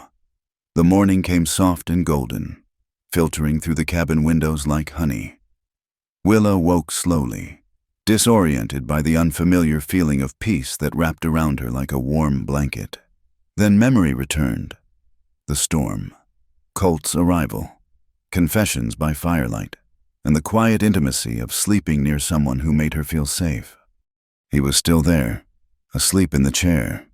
Their hands no longer joined, but his arm stretched across the space between them as if reaching for her even in dreams. His face, relaxed in sleep, looked younger. The lines of worry and old pain smoothed away. She studied him in the gentle light. This man who'd offered her everything she'd thought lost forever, not with grand gestures or forceful demands, but with patience and understanding and the simple gift of seeing her truly. As if sensing her gaze, his eyes opened, brown and warm as earth after rain. "Morning," he said, voice rough with sleep. "Morning." She sat up, suddenly aware of her disheveled appearance, her hair loose around her shoulders. I'll make coffee." "Willa," he said her name gently, stilling her nervous movements. "Thank you for trusting me enough to let me stay." "Thank you for staying." The words came out barely above a whisper. "For not expecting more. I meant what I said. We go at your pace, always." She believed him. That was perhaps the most remarkable thing. She actually believed him. They shared a quiet breakfast, comfortable in each other's presence despite the magnitude of what had passed between them. But as the sun climbed higher, reality intruded. There were horses to tend, work to be done, and a world beyond the cabin that wouldn't understand what was growing between them. "I should check on Grace," Willa said, though she made no move to leave. "And I need to meet with Sam Houston about those new horses." Colt stood, stretched. "But tonight, would you come to the main house for dinner? Proper dinner. At a table like people who are courting," she supplied, a small smile tugging at her lips. "Exactly like that," he grinned. "I'll even use the good plates." After he left, Willa sat for a long moment, hand pressed to her chest where her heart beat a rhythm that felt like hope. Then she rose, braided her hair, and went to face the day. The barn was peaceful, filled with the comfortable sounds of horses and morning work. She found Grace in her stall, looking brighter-eyed than yesterday. The mare nickered softly when she saw Willa, stepping forward eagerly. "Good morning to you too, sweet girl," Willa murmured, entering the stall. "How are you feeling today?" She ran her hands over the mare, checking for heat or swelling, pleased to find continued improvement. As she worked, she hummed, not her grandmother's storm song, but something lighter, almost happy. "That's a pretty tune." She turned to find Tom Garrett, one of Colt's ranch hands, leaning against the stall door. He was young, maybe 25, with sandy hair and an easy smile. She'd seen him around, but they'd barely spoken. "Just something I picked up," she said carefully, unsure of his intentions. "My wife Sarah likes to sing while she works too. Says it makes the chores go faster." He shifted, looking suddenly bashful. "Listen, Miss Willa, I wanted to say, what happened at the inn the other night, with Mrs. Fletcher and all, that wasn't right." Willa blinked, surprised. "Oh, my Sarah." She wanted to speak up, but she's shy around Mrs. Fletcher. Most folks are. But she wanted you to know not everyone in town believes those stories. Some of us figure a person ought to be judged by what we see, not what we hear. Thank you." Willa felt her throat tighten. "That means more than you know." Tom nodded, color rising in his cheeks. "Anyway, just wanted to say that, and if you need anything, supplies from town or such, Sarah and I would be happy to help, save you having to deal with the busybodies." After he left, Willa stood in the quiet barn, one hand on Grace's neck, marveling at the unexpected kindness. One voice of support, then two. Maybe Colt was right. Maybe minds could change, one person at a time. She spent the morning working with the horses, losing herself in the familiar rhythms. Several ranch hands nodded to her as they passed, and while not all were friendly, none were hostile. It was progress of a sort. Around midday, she was filling water troughs when she heard horses approaching, multiple horses riding fast. Her hand went instinctively to her knife as 3 riders thundered into the ranch yard. They were women, Mrs. Fletcher, Mrs. Carpenter, and a younger woman Willa didn't recognize. All 3 looked grimly determined, like avenging angels come to deliver judgment. "Where is Mr. Devlin?" Mrs. Fletcher demanded without preamble. "Meeting with Sam Houston about horses?" Willa replied evenly. "Is there something I can help you with?" "You can pack your things and leave town," the younger woman spat, "before you corrupt any more decent men with your wiles." Willa set down the water bucket carefully. "I haven't corrupted anyone. I'm working here, earning my keep while my horse heals. Nothing more." "Lies," Mrs. Fletcher said coldly. "Jake Morrison saw Mr. Devlin leaving your cabin at dawn. The whole town knows you've bewitched him into sin." Heat flooded Willa's cheeks, but she kept her voice level. "Mr. Devlin stayed through the storm, in a chair, because he's a decent man who is concerned about my welfare. If your minds immediately go to sin, perhaps you should examine your own thoughts." "How dare you? How dare I what defend myself speak truth?" Willa stepped forward, and all 3 women stepped back. "You've decided I'm some kind of temptress based on stories you can't verify. You've judged me without knowing me, and now you're angry because one good man refuses to join your chorus of condemnation." "You're not fit to speak his name," Mrs. Carpenter whispered. "He was respectable before you came." "He still is, more so, because he shows Christian charity instead of just preaching it." Willa's voice grew stronger. "Tell me, ladies, which Bible verse says to gossip about your neighbors? Which commandment requires you to spread lies and sow discord?" Mrs. Fletcher's face went purple. "You dare lecture us on Christianity, you, who left your lawful husband, who carries weapons, who survived?" The words came out sharp as her knife. "I survived a man who broke his marriage vows every time he raised his hand to me. I survived fleeing with nothing but the clothes on my back. I survived months of running from lies that grew wilder with each telling. And I'll survive you too. Is there a problem here?" They all turned to see Colt riding up, his face thunderous. Behind him rode Sam Houston and 2 other men Willa didn't recognize. "Mr. Devlin," Mrs. Fletcher recovered first. "We came to warn you about this woman's true nature. The only nature I've seen is hardworking, honest, and gifted with horses." He dismounted, moving to stand beside Willa, not touching, but close enough to make his position clear. "What I have seen is supposedly Christian women spreading gossip and making accusations without evidence. The evidence is clear. Is it? Tell me, Mrs. Fletcher. Exactly what crime has Miss Mercer committed? What law has she broken? What harm has she done to anyone in this town?" Silence stretched taut as a bowstring.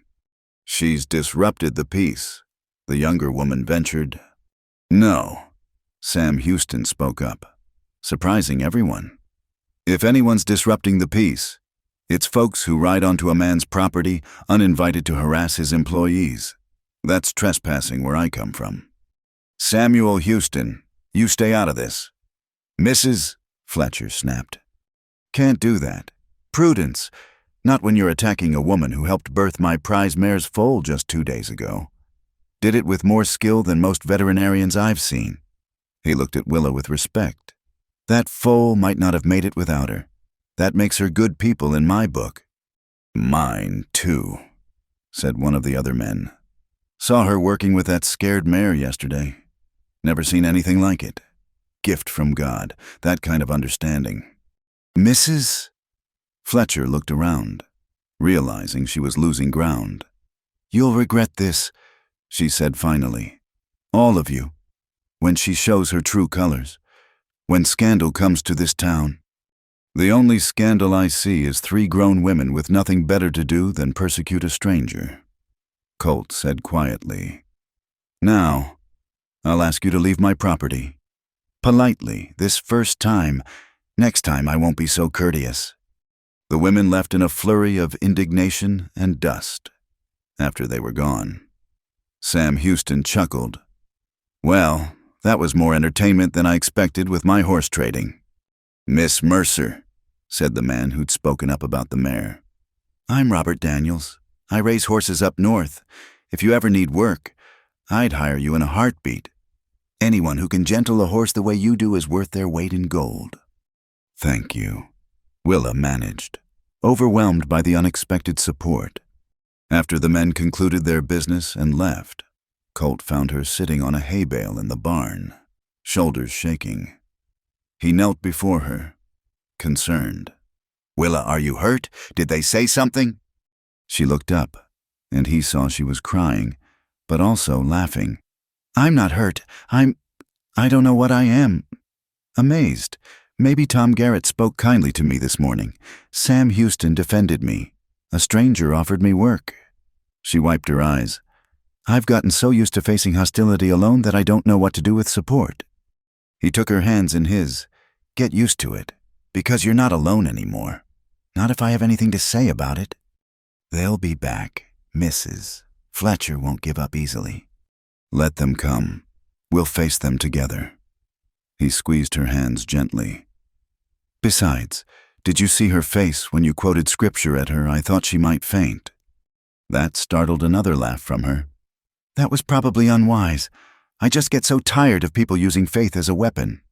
Faith should heal, not hurt, comfort, not condemn." He stood, pulling her to her feet. "Come on, let's forget about them for now. I promised you dinner, and I meant to start preparing early. Want to help? Fair warning, I'm better with horses than cooking." "Between the two of us, we should manage something edible," she said, letting him lead her toward the house. As they walked together in the afternoon sun, Willa felt something shift inside her chest. The armor she'd worn for so long was beginning to crack, letting light seep through. It was terrifying and wonderful, and everything she'd never dared hope for. Behind them in the barn, Grace nickered softly, as if in approval, and overhead, a hawk circled lazily in the endless blue sky, riding currents of air with perfect trust that they would hold. The week that followed, Mrs. Fletcher's visit brought a steady stream of people to the Devlin ranch, though not all came with hostility. Word had spread about the confrontation, and it seemed the town was dividing into camps, those who stood with Mrs. Fletcher's moral crusade, and those who'd begun to question the wild woman stories. Willa was checking on Grace one morning when she heard voices in the yard. Through the barn door, she could see a small group of women approaching, and her heart sank. Not again.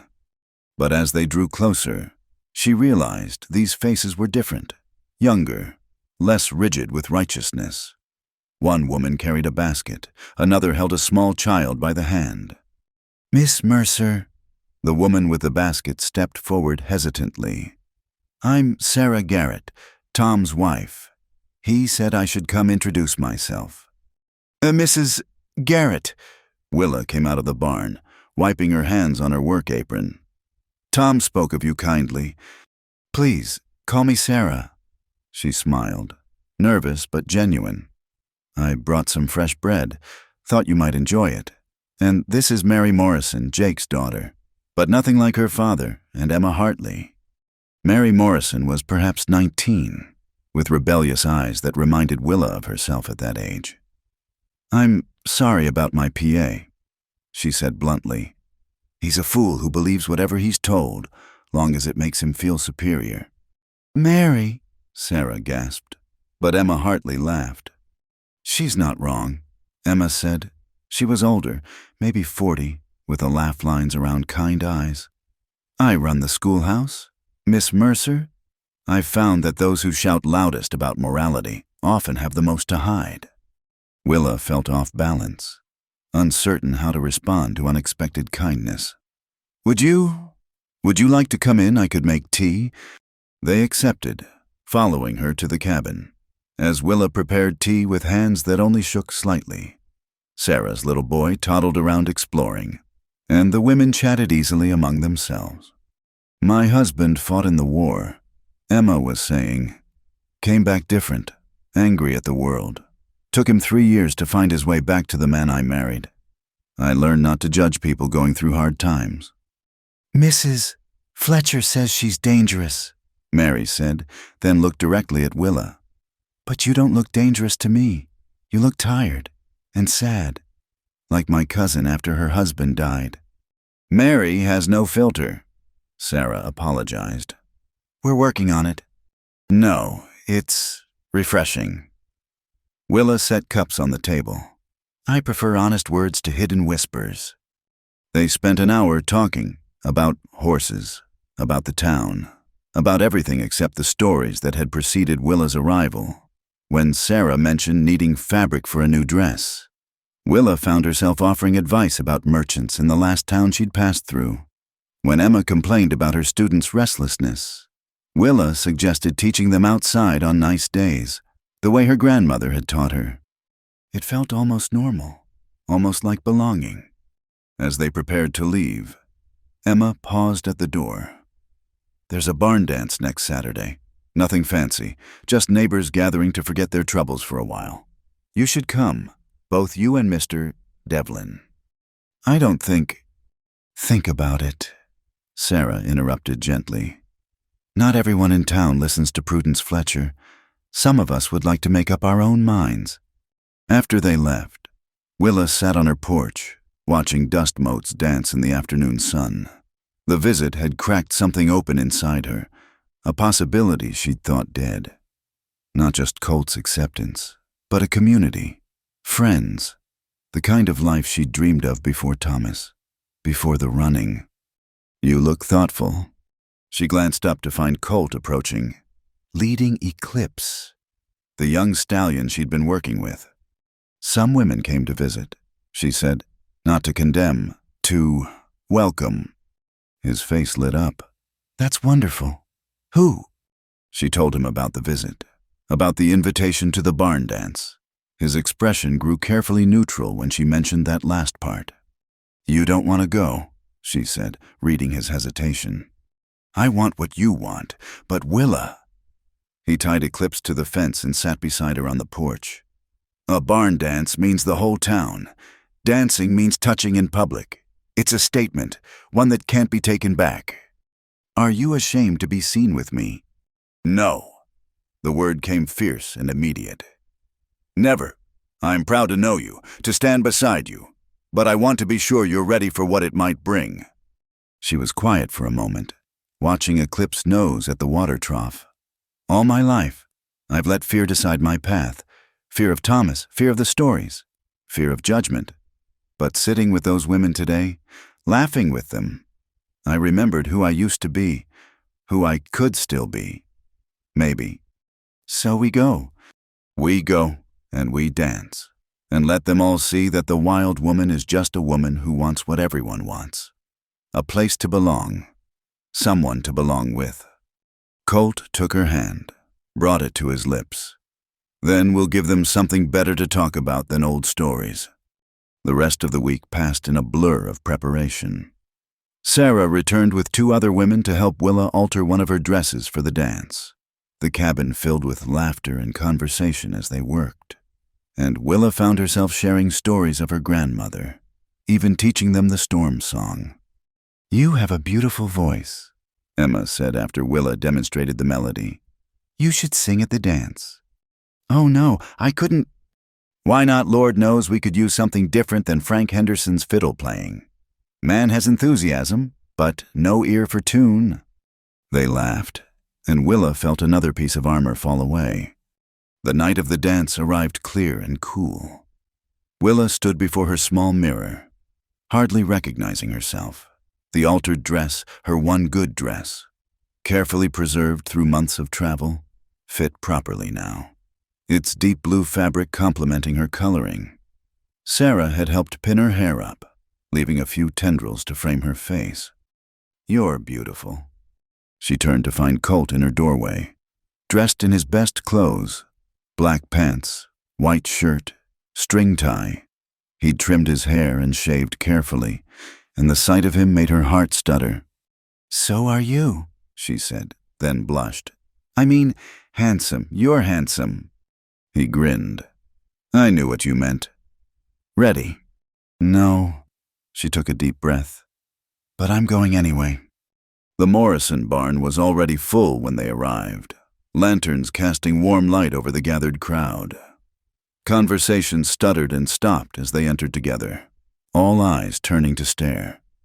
Willa felt Colt tense beside her, but before either could speak, Sam Houston's voice boomed across the space. "Devlin, about time you showed up. We've got business to discuss about that breeding program." Just like that, the spell broke. Sam drew Colt into conversation with other ranchers, naturally including Willa in the discussion. Emma appeared at her elbow, guiding her toward the refreshment table where Sarah and Mary waited. "You came." Sarah squeezed her hands. "Oh, don't you look lovely? That color is perfect on you." The evening progressed better than Willa had dared hope. While some people gave them wide berth and she caught more than a few hostile glares, many others nodded politely or even stopped to talk. Robert Daniels introduced his wife, who peppered Willa with questions about horse training. The minister's wife, a gentle soul named Ruth, welcomed her quietly and mentioned she'd be happy to see them both in church. When the dancing started, Colt appeared at her side. "May I have this dance?" "I should warn you, I'm out of practice." "Then we'll be clumsy together." He led her onto the floor, one hand at her waist, the other holding hers. "Just follow my lead and ignore everyone else." The first dance was awkward, both of them too aware of watching eyes. But by the second, Willa began to relax, letting the music guide her movements. Colt was a good dancer, steady and sure, and she found herself enjoying the feel of moving in rhythm with him. "You're smiling," he observed, spinning her gently. "I'm dancing at a barn dance with a handsome man. Why wouldn't I smile?" Even with half the town watching and judging. Let them watch. She felt reckless, almost giddy. Let them see that the wild woman knows how to waltz. They danced 3 more songs before taking a break. As Willa caught her breath, she noticed Mrs. Fletcher holding court near the door, her coterie of supporters around her like a Greek chorus of disapproval. "Shameless," she heard one woman say, "dancing like that in public." "Like what?" Mary Morrison's voice cut through the gossip. "Like 2 people enjoying music. Heaven forbid anyone have joy in your presence. Mrs. Henderson." "Young lady, you will speak respectfully." "Respect is earned." Mary shot back. "And spreading lies about good people doesn't earn any in my book." "The truth isn't lies." "Mrs. Fletcher interjected coldly. "That woman is a danger to everything decent." "That woman," Emma Hartley interrupted, moving to stand beside Mary, "helped birth Sam Houston's prize foal. She's worked honestly for her keep. She's been nothing but polite to everyone who's given her a chance. What danger is there in that?" "You'll see," Mrs. Fletcher warned. "When scandal comes, you'll see I was right." "The only scandal I see," Ruth, the minister's wife, said quietly, "is Christians forgetting Christ's words about judgment and throwing stones." A hush fell over the barn. Gentle Ruth never spoke up about anything, and her words carried weight because of their rarity. "Mrs. Fletcher's face went white, then red. "How dare you?" "How dare I quote scripture? How dare I suggest we show love instead of condemnation?" Ruth's voice remained soft but firm. "I've watched you torment this woman based on hearsay and assumption. That's not faith, prudence. That's cruelty dressed in righteousness." Before Mrs. Fletcher could respond, The fiddler struck up another tune, a lively reel that had couples hurrying to the floor. Colt appeared at Willa's side. "Dance with me again," he asked, but his eyes said more. "Stand with me. Show them you won't be driven away." She took his hand, let him lead her back onto the floor. This time when they danced, she didn't think about the watching crowd or the whispers. She thought about his hands, strong and gentle, about the way he looked at her like she was precious, about the friends who'd stood up for her, the community slowly forming around them despite the resistance. "I love you," he said suddenly, the words almost lost in the music. She missed a step, caught herself against him. "What?" "I love you," he repeated, clearer this time. "I know it's too soon. I know you're still learning to trust, but I needed you to know. You don't have to say anything back. I just needed to say it." The dance ended, but they stood frozen in place, oblivious to the couples moving around them. Willa reached up, touched his cheek with trembling fingers. "Colt Devlin," she whispered. "You impossible, wonderful man." "Is that good or bad?" Instead of answering with words, she rose on her toes and kissed him, right there in the middle of the barn, in front of God and gossips and everyone. It wasn't a long kiss, just a soft press of lips, but it was a declaration nonetheless. When they parted, the barn had gone silent. Then someone, Sam Houston, she thought, started clapping. Others joined in. Not everyone, but enough to drown out Mrs. Fletcher's outraged gasp, enough to make a statement of their own. "Well," Colt said, his eyes bright with surprise and joy. "That's one way to give them something to talk about." "Let them talk," Willa said, echoing her earlier words. "I'm tired of hiding who I am, what I want." "And what do you want?" She looked around the barn, at the faces both friendly and hostile, at the community that might accept her or might not, at the man who'd offered her everything without demanding anything in return. "This," she said simply. "You. A life lived in the open instead of the shadows. A chance to be myself without apology." "Then that's what we'll build. Together." They danced one more dance before leaving, walking out with heads high and hands linked behind them. The barn buzzed with conversation, stories already being spun and respun, but for once, Willa didn't care what they were saying. She had told her own story tonight, with actions instead of words. And that was enough. The morning after the barn dance, Sheriff William Brennan rode up to the Devlin ranch just as the sun cleared the eastern hills. Willa saw him coming from the barn where she was working with Grace and felt her stomach clench. In her experience, lawmen rarely brought good news. Colt emerged from the house, his expression carefully neutral as he greeted the sheriff. "Morning, Will, coffee." "This isn't a social call. Colt." Brennan was a tall, weathered man in his 50s, with gray threading through his beard and eyes that had seen too much. "I need to speak with Miss Mercer." Willa stepped out of the barn, shoulders straight. "I'm here." The sheriff studied her for a long moment. "Ma'am, I've received some complaints. Seems Mrs. Fletcher and several other citizens feel you're a threat to the peace." "Based on what evidence?" Colt's voice was steady, but Willa could see the tension in his jaw. "Based on stories, mostly, but..." Brennan shifted uncomfortably. "There's also a telegram came in yesterday, from a marshal back in Indiana. Says a woman matching Miss Mercer's description is wanted for questioning regarding an assault on one Thomas Mercer." The blood drained from Willa's face, even after all this time. Hearing Thomas's name made her skin crawl. "He's alive then?" "According to this, yes. Claims you attacked him unprovoked and stole his horse." The sheriff held up a hand as Colt started to protest. "I'm just telling you what the telegram says." "And what are you planning to do about it?" Colt asked. Brennan sighed, looking older than his years. "That's what I'm here to figure out, Miss Mercer. I'd like to hear your side of things." Willa wrapped her arms around herself. suddenly cold despite the morning sun.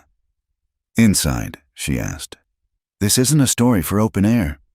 They gathered in Colt's kitchen, the coffee cooling in their cups as Willa told her story. She kept her voice steady, clinical almost, as she described her marriage to Thomas, the slow escalation from harsh words to raised hands, the isolation as he turned people against her, the final night when he'd come at her with his belt, drunk and raging. "I hit him with the fireplace poker," she said quietly. "Once, maybe twice. I don't really remember. I just knew if I didn't fight back, he'd kill me. So I ran, took Tempest because she was there, because I needed to get away fast." And the stories that followed. His doing, mostly. His family had connections, money, easy enough to paint me as the villain when I wasn't there to defend myself. Sheriff Brennan was quiet for a long time, staring into his coffee cup. Finally, he looked up. "I've been lawman for 20 years. Miss Mercer, I've learned to read people pretty well. And what I see in you isn't a dangerous woman. It's a scared one who's been running too long." "So, what happens now?" Colt asked. "Legally, I'm supposed to hold her until we can sort out the truth, but..." He stood, walked to the window. "My sister married a man like your Thomas. Watched her fade away bit by bit until she was just a ghost walking around. When she finally got free, people blamed her too, said she should have been a better wife, shouldn't have provoked him." He turned back to them. "Here's what I know you've been here near 2 weeks. Caused no trouble except in the minds of busybodies. You've worked honest, helped folks with their horses. That tells me more than some telegram from a man who's had 2 years to perfect his story."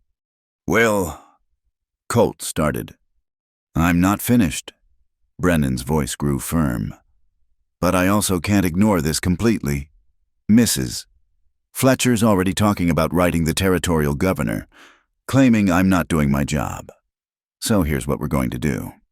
He pulled out a notebook, began writing.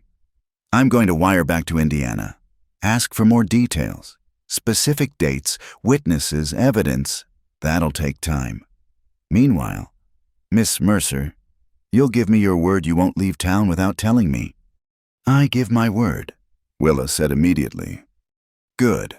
I'll also need character statements from folks here who've dealt with you. Colt. Sam Houston already offered. Others too, I expect." He closed the notebook. "This Thomas Mercer wants you dragged back for trial fine, but he'll have to prove his case, and I'll make sure you have a chance to prove yours." Relief flooded through Willa so intense she swayed. Colt's hand found hers under the table. "Thank you," she whispered. "Don't thank me yet. This could get ugly. Mrs. Fletcher won't like that I'm not arresting you immediately." He put on his hat.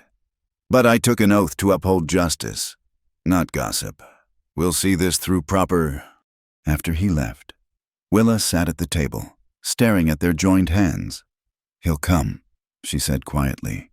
"Thomas, when he hears where I am, he'll come.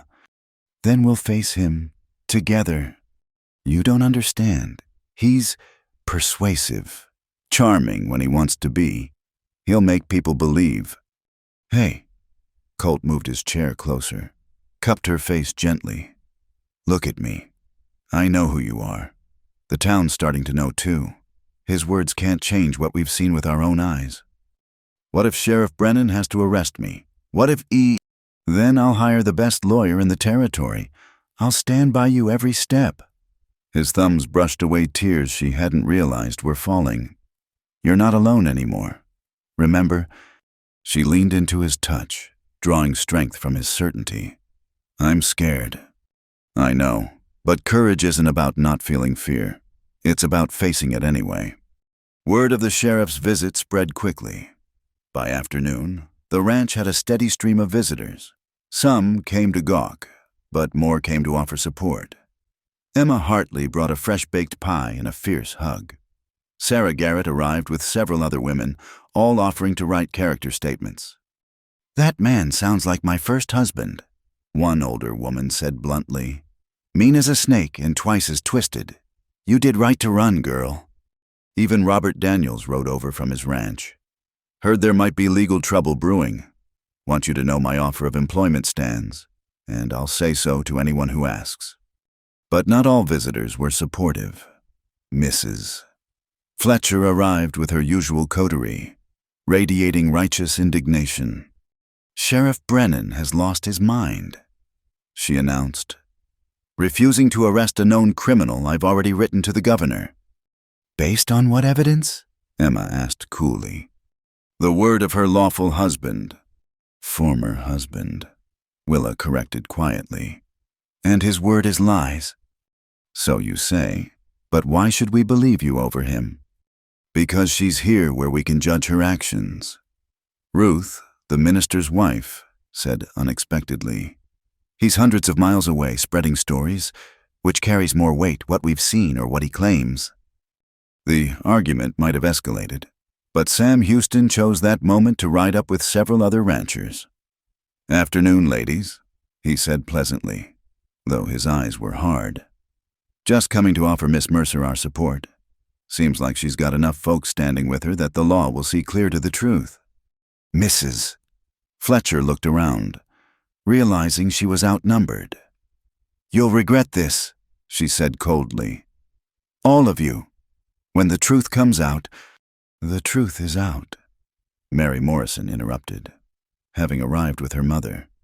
"Miss Willa's been nothing but kind and hard-working.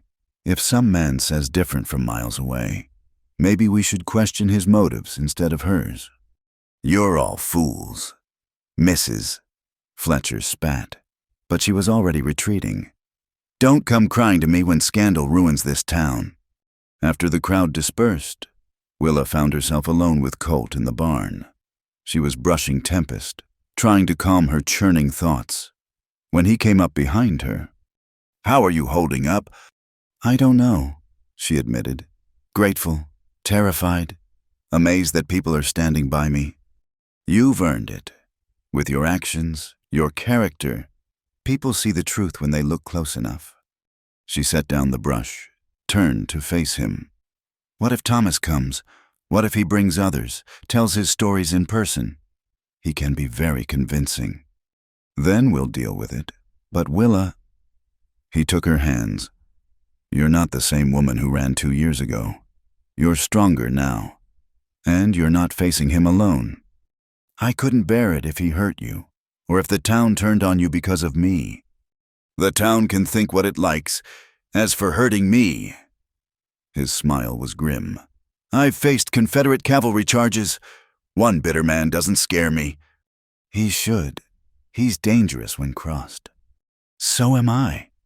The quiet statement sent a shiver through her, not of fear, but of recognition. This man who was so gentle with horses and with her had steel underneath. "I love you," she said suddenly. The words surprised them both. She hadn't said them back at the dance, hadn't been ready, but now, facing the possibility of losing everything, she needed him to know. His face transformed, joy replacing the grimness. "Say it again." "I love you, Colt Devlin. Lord help me, I do." He pulled her close, held her like she was precious and unbreakable both. "We'll get through this," he murmured against her hair. "Whatever comes, we'll face it together." That night, Willa lay awake thinking about courage and community, about the strange turns life could take. A month ago, she'd been alone, running, sure she'd never find peace. Now she had a man who loved her, friends willing to stand by her, and a chance at the life she'd dreamed of. If Thomas wanted to destroy that, he'd have to go through all of them. And for the first time since leaving Indiana, Willa thought maybe, just maybe, that would be enough. The morning sun painted Main Street golden as Willa and Colt rode into town together. 2 weeks had passed since Sheriff Brennan's visit. 2 weeks of waiting for word from Indiana, of building support and facing whispers. Now, they came not skulking in shadows, but riding tall, side by side. "There," Colt nodded toward the mercantile. "Sarah said she'd meet us there with the list of folks who've written statements." As they tied their horses, Willa noticed the usual stares and whispers, but something had shifted. More people nodded in greeting. A few even smiled. Mrs. Chen, who ran the laundry, called out a cheerful good morning that would have been unthinkable weeks ago. Inside the mercantile, Sarah Garrett waited with Emma Hartley and Mary Morrison. Their faces were bright with excitement. 23, Sarah announced without preamble. 23 people have written character statements for you. Willa, even Mr. Patterson from the bank, and he never takes sides in anything. I don't know what to say. Willa felt overwhelmed. 23. Would have been more, Mary added. But some folks are still scared of Mrs. Fletcher, though her influence isn't what it used to be. Speaking of Mrs. Fletcher, Emma said, lowering her voice. She had a telegram yesterday from that Women's Temperance Society she's always writing to. Seems they're not as impressed with her moral crusade as she hoped. Something about unchristian persecution. Before Willa could respond, the door burst open. Young Timothy Brennan, the sheriff's son, rushed in breathless. "Pa says come quick," he gasped. "Both of you. There's a rider coming in from the east. Stranger, asking about Miss Willa." Willa's blood turned to ice. Colt's hand found hers, steady and warm. "Did he give a name?" Colt asked calmly. "Thomas Mercer, sir. Says he's come to claim his wife." The walk to the sheriff's office felt both endless and too short. Word spread quickly, and by the time they arrived, a crowd was gathering. Willa saw supportive faces mixed with curious ones. And yes, Mrs. Fletcher and her diminished but still loyal group. Sheriff Brennan stood on his office porch, hand resting casual-like on his gun. Beside him stood a man Willa hadn't seen in 2 years but would recognize anywhere. Thomas Mercer had aged well, she noted with bitter irony. His dark hair was neatly trimmed. His clothes spoke of prosperity, and his handsome face wore an expression of wounded nobility. He'd always been good at playing the victim. "Willa," he said, his voice carrying just the right note of hurt mixed with hope. "My dear wife, I've searched for so long." "I'm not your wife," Willa said clearly. "Haven't been for 2 years." "A misunderstanding," Thomas said smoothly, addressing the crowd as much as her.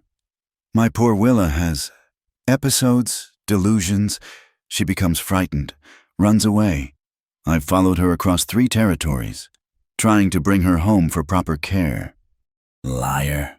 The word came out sharp as winter wind. Thomas's expression flickered. Just for a moment, she saw the real him underneath. Then the mask returned. "You see such anger. She attacked me. Good people. Nearly killed me. But I forgive her. She's not well." "The only sickness I had was believing your lies," Willa shot back. "Tell them, Thomas, tell them about the drinking, the gambling, the nights you came home raging." Stories she's created to justify her actions. Thomas said sadly, "I've brought witnesses, neighbors who can attest to her instability." 2 men stepped forward from behind Thomas. Willa recognized them, his drinking companions. Men who'd do anything for coin. "That's enough," Sheriff Brennan interrupted. "This is a matter for the law, not public theater. Everyone inside who has legal business. The rest of you, clear out." "The town has a right to hear, Mrs. Fletcher began. "The town has a right to peaceful streets," Brennan said firmly. "Inside or move along." In the end, the sheriff's office held Willa, Colt, Thomas, and his 2 cronies, Brennan, and, at Willa's request, Emma as a witness. The sheriff sat behind his desk, studying the papers Thomas had produced. "These are serious allegations, Mr. Mercer," Brennan said finally. "Assault, theft, but I've got questions." "Of course, Sheriff, I'm here to cooperate fully." "Good. Then explain why it took you 2 years to file official charges, why there's no doctor's report of your injuries, why the horse you claim was stolen was registered in your wife's name at 3 different stables." Thomas's smile tightened. "I was recovering. Ashamed. Trying to protect her reputation. Or trying to perfect your story. Colt interrupted. "And who are you?" Thomas's eyes narrowed. "Colt Devlin, the man who's going to marry Willa once this farce is finished." The mask slipped again, longer this time. "She's my wife. You have no right—" "Had a telegram from Indiana yesterday." Sheriff Brennan interrupted. "From a Judge Harriman. Says you never filed for divorce. True, but also says there are sealed records about domestic disputes at your address. 3 different times neighbors called for help." "Misunderstandings," Thomas said, but sweat beaded on his forehead. "Also talked to your witnesses here." Brennan looked at the 2 men. "Interesting that both of you owe Mr. Mercer considerable gambling debts. Makes a man wonder about credibility." "This is outrageous." Thomas stood, his careful composure cracking. "I come here in good faith." "You come here with lies," Willa said quietly. She stood too, but calmly, drawing strength from Colt's presence beside her. "Just like always. But I'm not the scared girl you married. Thomas, I'm not alone anymore." "You belong to me," Thomas snarled, the real man finally showing through completely. "You took vows, which you broke every time you raised your hand to me." Willa's voice grew stronger. "I'm done running, done hiding. You want to take this to trial, fine. I'll tell everyone exactly what kind of man you are. And this time, I have people who'll stand with me." As if summoned by her words, the door opened. Sarah Garrett entered with Ruth and several other women. Behind them came Sam Houston and other ranchers. Even crusty Mr. Patterson from the bank appeared. "Sheriff," Sam said calmly, "we're here to stand as character witnesses for Miss Mercer. All of us." "She's bewitched you all," Thomas spat. "This wild woman." "The only wild thing here is your temper," Emma said coolly. "We can all see it, sir. The rage you're barely controlling. Is this what Willa faced daily?" Thomas turned on her, face contorted, and Colt stepped smoothly between them. "Careful," he said quietly. "Threaten anyone here and you'll answer to me."